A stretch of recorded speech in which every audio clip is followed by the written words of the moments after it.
after a lot of prayer and with the support of my family, I'm running for governor. The next governor of Florida could come from our own backyard. Liz Ryan tells us who it is. Former Speaker of the House and State Representative for the 19th District, Republican Paul Renner. Florida governors are limited to 2 consecutive 4-year terms. That means Ron DeSantis will be moving out of the governor's mansion January 5th, 2027. And when Governor DeSantis is gone, the question on people's minds is who's going to stand in and fight and deliver results. And I've done that over 20 years in the military, over 2 wars, as a state prosecutor and as a successful Speaker of the House, and will be the person who can step in on day one and deliver results because I've done that. I've built the Florida we love today, and I know how to address the challenges we face tomorrow because I've taken on those challenges and helped solve them. Renner says accomplishments during his time in Tallahassee qualify him for the executive chamber. We cut taxes, we addressed the insurance crisis by curbing lawsuit abuse, and we see premiums going down now for the first time in memory. We also help parents with the cost of education through our school choice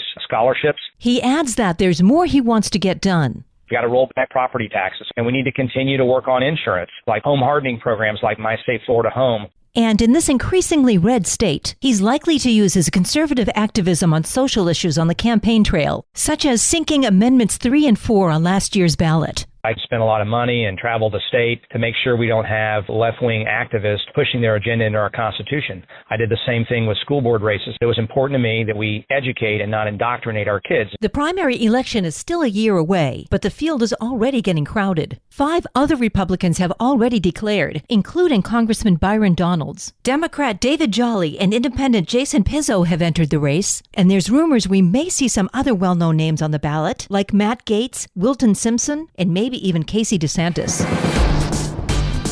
This local news is a service of your hometown Toyota dealer, Beaver Toyota in St. Augustine, conveniently located off I-95 at exit 311. In other news... Hey, Liz, you know that challenges that everybody's facing right now with the economy and things that are coming back higher than what we anticipated, insurance, just to name one of a few.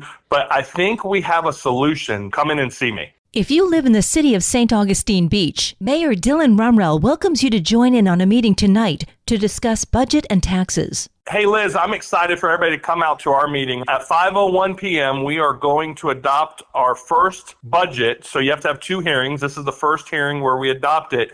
And I'm so excited with what I have to offer to my fellow commissioners. We have worked with Patty and our CFO's office at the city. You don't want to miss it. I think it's a great opportunity. And I'm, again, putting money back into the taxpayer's pocket. So come on out and see me tonight right here in the city of St. Augustine Beach at the City Hall right there on A1A. If you can't make it, you can see the agenda and stream the meeting at staugbch.com. For St. Augustine's Local Morning News, I'm Liz Ryan.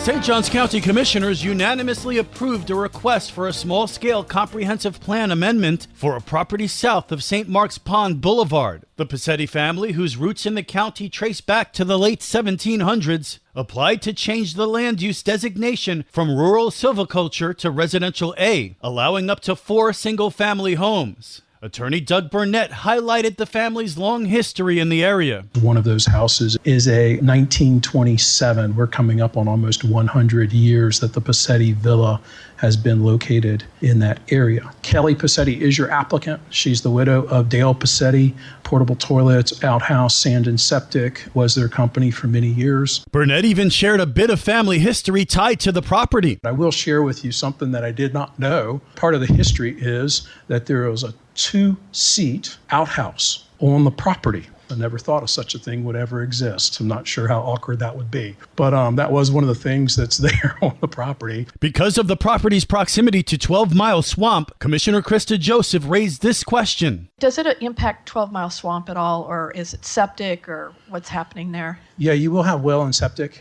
Any potential environmental issues when they come in, they have to prove, obviously, they're in the well and septic business. And so they know how to meet those requirements. I imagine hers is probably a little better than the average one that would go in anyway, since they own the company that does that for a living. The Passetti application, approved with limits of no more than 4 homes, continues the family's presence in St. Johns County nearly 250 years after first settling here.